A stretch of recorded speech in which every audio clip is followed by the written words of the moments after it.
matters for closed session. We got one other one, electric. Yeah. I think it's did I miss the it should be electric electricity contract contract extension, right? Electric contract extension, I'm sorry. So we are currently in our second year of a 3-year contract with IGS for electricity. Our contract expires May 31st, 2022. And I'm recommending the board consider a contract extension. Keep in mind this is a first read. While also switching to a different price structure in order to take advantage of cheaper wholesale electricity costs due to COVID-19 right now, as well as the administration's efforts in decreasing usage at peak time, which is what drives the capacity cost. So currently there are 2 models for buying electricity. There's a fixed all-inclusive cost, which we currently have, and then there's pass-through costs. We're currently right now paying our highest fixed all-inclusive costs. And so we're recommending we switch through pass-through cost structure to take advantage of the administration's efforts in decreasing electricity at peak times. So what happens is in the summer, there are like 16 days where you try to decrease your electricity usage. And this summer we hit all 5 of them. So there's 16 because they're not sure throughout the summer which ones are actually going to be the highest 5. So this summer, through Joel Hatchie's work, we were able to hit all 5 peak capacity days and limit our electricity use during that time. But due to our current contract, we can't take advantage of that because we have a fixed cost model versus a pass-through model. And so by switching, that would allow us to take advantage of that. Conservatively, that would save us $7,740 for this year, but that I think is a very conservative estimate. And working with our consultant, I think it'll be much higher. And then also, wholesale electricity costs have dropped to an all-time low. And so we would be able to lock in that lower rate, which would save us, $12,670 over that 5-year contract. So roughly $2,500 every year for locking in that lower rate as well.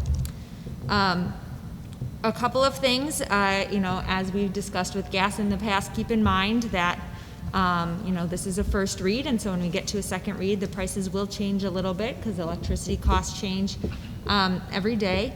And then also, I believe it's the same contract language that we currently have with them, but I'm having legal counsel review that to make sure. And then there was a question submitted about the electricity supplied to RB and if that comes from renewable energy sources. So currently we do not. We currently have power from conventional sources.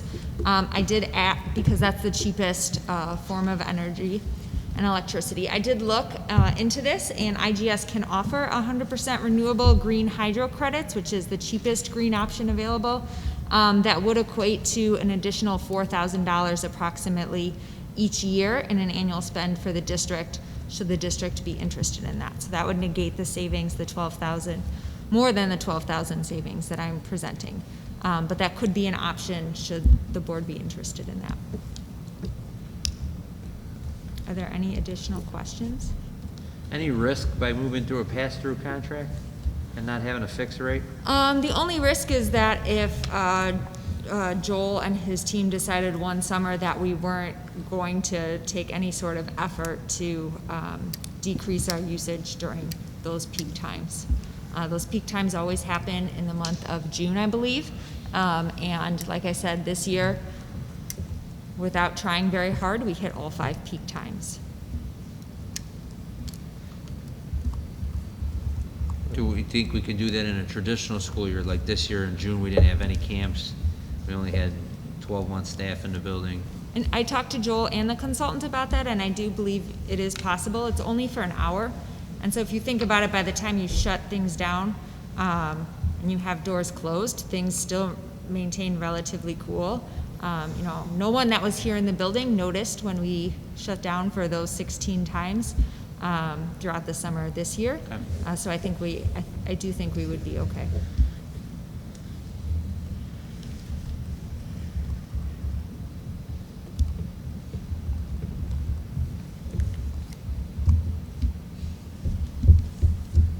Board would like to digest this and vote on this in September, or put it on the consent for the September COW. Would that make sense, just in case anything else comes up?